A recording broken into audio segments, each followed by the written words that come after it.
MBA is the biggest scam in 2025. Yes. Before we start this video, मेरा नाम निधि मिश्रा है और मैं एक MBA ग्रेजुएट हूँ। ये वीडियो मेरे पर्सनल एक्सपीरियंस पे बेस्ड है। सबका एक्सपीरियंस अपने अपने हिसाब से अलग होता होगा। So as usual as everyone goes through this, graduation के बाद मैं बहुत कंफ्यूज थी कि क्या करूँ क्या नहीं करूँ। फिर सबने सजेस्ट किया कि MBA कर लो, इम्पॉर्टेंट होता है आगे की लाइफ में, मास्टर्स इम्पॉर्टेंट ही होता है। मैंने कहा चलो ठीक है। मैं कॉलेजेस देखने लग गई कि कौन सा कॉलेज लूँ। सो आई थॉट ठीक है, कोई बेसिक सा कॉलेज लेंगे, MBA करेंगे and then will see what lies ahead. मुझे कॉल्स आने लग गए फ्रॉम अ पर्टिकुलर कॉलेज। बहुत कॉल्स आए। बाद में फिर भी मैं कंफ्यूज थी कि MBA करना चाहिए या नहीं करना चाहिए। तो मैंने उनको बोला कि ठीक है, अभी मतलब मैं सोच ही रही हूँ, मेरा मन नहीं है, जाने दो, नहीं करना है। एट द एंड में यही कंक्लूजन पे है कि मुझे नहीं करना है। बट स्टिल कॉल्स पे कॉल्स, कॉल्स पे कॉल्स। उसने बोला हाँ, मैंने बोला नहीं। उसने बोला हाँ, मैंने बोला नहीं। मैंने कहा चलो ठीक है। फिर मैंने कॉल उठाया and then I started talking. उनके सीनियर डायरेक्टर ने तक मुझे कॉल किया कि हमारे कॉलेज में आ जाओ। मैंने कहा इतना इम्पोर्टेंस, इतना ज़्यादा इम्पोर्टेंस। उसके बाद मैंने जैसे तैसे मतलब सारी क्लैरिटी ली, क्योंकि वो कॉलेज मेरे घर से ऑलमोस्ट 30 किलोमीटर्स दूर था। तो ट्रैवल करना रोज़ पॉसिबल नहीं होता, और मुंबई की बारिश सबको पता है कैसी होती है। तो मैंने पहले ये सारी चीज़ें क्लियर कर रखी थी कि इन केस मैं नहीं आ पाई, मेरे लेक्चर्स मिस हो गए, तो कुछ और ऑल्टरनेटिव है क्या, because you know Mumbai range right. तो उन्होंने कहा हाँ, हम आपको ऑफलाइन लेक्चर्स देंगे, you can attend on video calls. I said wow that's great, फिर तो ठीक है, फिर ले सकते हैं एडमिशन। फिर मैंने एडमिशन लिया, वहाँ का सारा प्रोसेस किया। उसकी फ़ीस थी almost 10 lakh rupees. It's a big amount. मेरे पापा तो फ़ीस भरने के लिए रेडी थे, but I did not want to put lot of burden on it.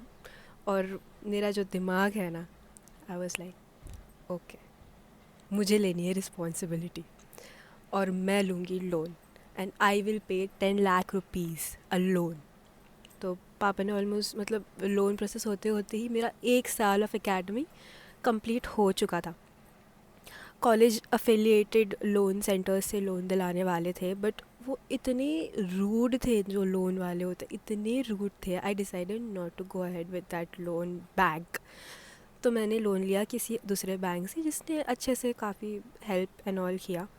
तो मुझे वहाँ से लोन मिला। पापा ने तब तक ऑलमोस्ट 2 to 3 लाख रुपीज़ भर दिए थे, तो मैंने वो भी उनको वापस दिला दिया। Everything got okay, loan and all का सब प्रोसेस हुआ। फिर I talk about my college time. College life के लिए तो हर कोई एक्साइटेड होता है, वैसे मैं भी थी, क्योंकि मेरी एक्सटेंडेड कॉलेज लाइफ थी वो। And I was very excited, सब कुछ एकदम से नया नया था, एवरीथिंग वेरी नाइस। फिर धीरे धीरे सब एकेडमी चालू हुई and everything. I had made 1 to 2 friends, most to max till then. First year में, me being from a science background, I was struggling with accounts and finance a lot, a lot, a lot. I used to literally cry कि मेरी balance sheet tally नहीं हो रही है। इतनी करते करते ना मेरा दिमाग ख़राब हो गया। जैसे तैसे मैंने एटलीस्ट 7 to 8 CGPA के बीच में फर्स्ट ईयर निकाल लिया। मैं एकदम से पतली हो गई थी, डिप्रेशन में जा चुकी थी कि मुझसे अकाउंट्स नहीं हो रहा है। But okay, okay, happens with everyone, happened with me. फिर सेकेंड ईयर में इलेक्टिव्स होते हैं, इलेक्टिव्स चूज़ करने होते हैं। मुझे लेना था मार्केटिंग विद एनालिटिक्स, तो मैंने वही इलेक्टिव्स चूज़ किए थे। उसके बाद थोड़े से इजी हो गए थे, चीज़ें काफ़ी इजी हो गई थी। लेकिन सब्जेक्ट्स कम हो गए थे, अकाउंट्स चला गया था। I was very happy, account is out of my line. But जैसे जैसे तैसे देखा गया, सब हुआ। बारिश का टाइम आता है, इतनी तेज़ बारिश, everywhere it's water locked everywhere. और वो कह रहे थे 75% अटेंडेंस कंपलसरी है, वरना आपको एग्ज़ाम में बैठने दिया नहीं जाएगा। आई वाज लाइक इतने बारिश में मैं कैसे आऊँ, कैसे। उसी टाइम पे इनके टेस्ट होते थे, लाइक टेस्ट जो इवैल्यूएशन में आएगा, सेमेस्टर के इवैल्यूएशन में फाइनल मार्क्स में आने वाला है, एंड इट विल अफेक्ट। और मैं कैसे जाऊँ, इतनी बारिश, इतनी बारिश। तो मैंने कॉल किया जिसने मुझे एडमिशन दिलाया, कि सर आपने तो कहा था कि मैं हाइब्रिड अटेंड कर सकती हूँ, मैं घर पे बैठ के वीडियो कॉल रिकॉर्ड कर सकती हूँ। तो क्या बोला उन्होंने, वो कहते हैं कि बच्चे इसका मिसयूज़ करेंगे, इसीलिए हमने ये बंद कर दिया। मैंने कहा तो पहले क्यों नहीं बताया आपने? Why did you not tell me this before? मैं लेती ही नहीं ना एडमिशन। मुझे इतना प्रॉब्लम हो रहा है, मैं कैसे करूँ? जैसे तैसे रो रो के मैं जाती थी कॉलेज। अब क्या करूँ? तब मैं तो एकदम से फंस चुकी थी, लाइक यहाँ पे भी कुछ नहीं, वहाँ पे भी कुछ नहीं, I have to choose that way. तो मैं जाती थी कॉलेज जैसे तैसे। 75 अटेंडेंस, मेरी 80% अटेंडेंस हुआ करती थी। Every day I use to show up. उसके बाद आता है टाइम प्लेसमेंट का। प्लेसमेंट तो इन्होंने प्रॉमिस किया था कि प्लेसमेंट बहुत अच्छी मिलती है, और थी भी, क्या पता फेक थी या क्या थी, कि 99.9% प्लेसमेंट होगी। प्लेसमेंट है या कीटाणु, या फिर पता चला मुझे रियलिटी चेक। प्लेसमेंट आया, प्लेसमेंट ड्राइव चल रहा था, सब बैठ रहे थे प्लेसमेंट में। I was looking for a good opportunity because मेरा इंटर्नशिप एक्सपीरियंस था इन SEO। तो I was okay with being into SEO digital marketing, या फिर एन एनालिस्ट, बिकॉज मेरा एनालिटिक्स भी था एक इलेक्टिव। तो I was okay with these.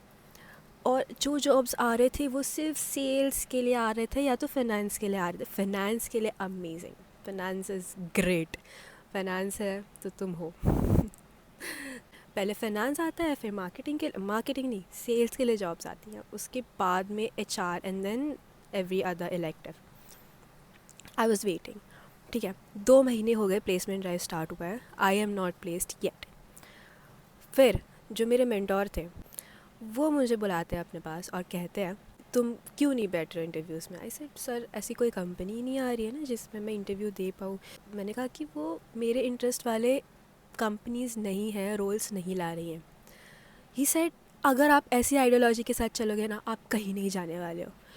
You will cry till the end of the year, you will not get placed at all. तुम रोगे, तुम्हारी लाइफ बर्बाद हो जाएगी। I was like shit.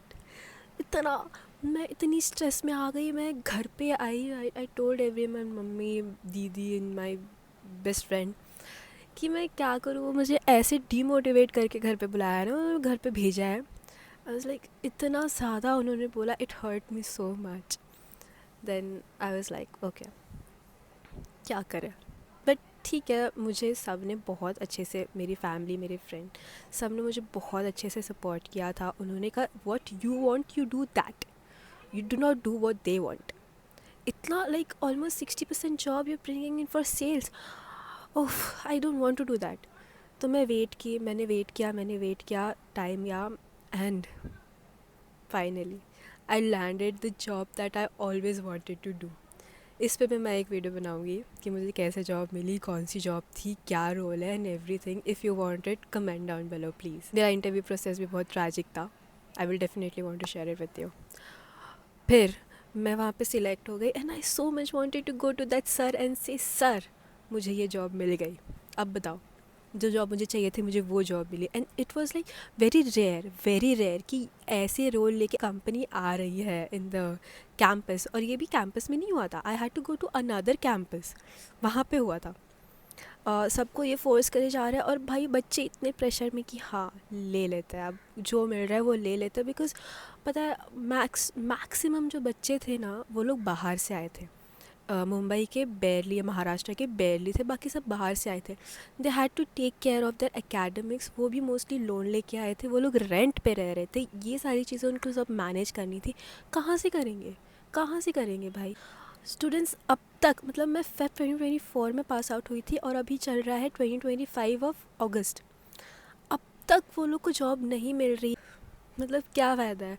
जिसने फिर भी जैसे तैसे जॉब ले लिया था, हुएवर वांटेड, मतलब बहुत स्ट्रेस में थे, जिसने ले लिया था जॉब, उन्होंने विद इन 6 मंथ्स वो कंपनी छोड़ दी। अब भाई सर पे इतना ज़्यादा लोन का बर्डन, रेंट का बर्डन, कैसे करेंगे, कैसे। सबसे बुरी बात ये है कि ये लोग ना बच्चे ले लेते हैं कैपेसिटी से ज़्यादा। वहाँ पे जगह नहीं होती है, मतलब स्टूडेंट्स पता है खड़े रह के पढ़ रहे थे, चेयर्स नहीं होते थे, बाहर से चेयर्स लाए जा रहे थे। कैपेसिटी से ज़्यादा क्यों ले रहे हो? 1500 बच्चे, 2000 बच्चे, कैपेसिटी एक क्लास की 60 क्या मैंने ज़्यादा ही बोल दिया होगा। What just want the fees. मतलब बाकी का भी तो सोचो, वो लोग कैसे मैनेज करेंगे, बाहर से आ रहे हैं, कैसे करेंगे सब कुछ। पैसे मिला, अपना काम बनता, बाहर में जाए जनता। Good.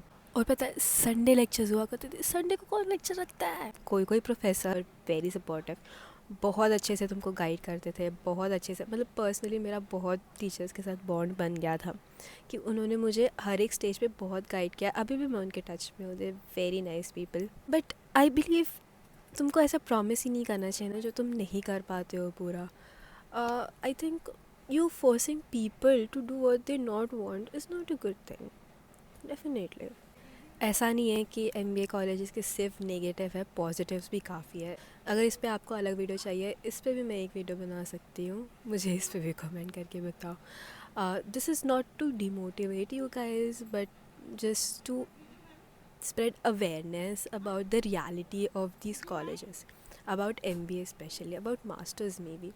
This is the reality of the market right now, jobs नहीं है। अगर आपको ये वीडियो अच्छी लगी हो प्लीज़ लाइक एंड शेयर। मिलते हैं अगले वीडियो में, बाय।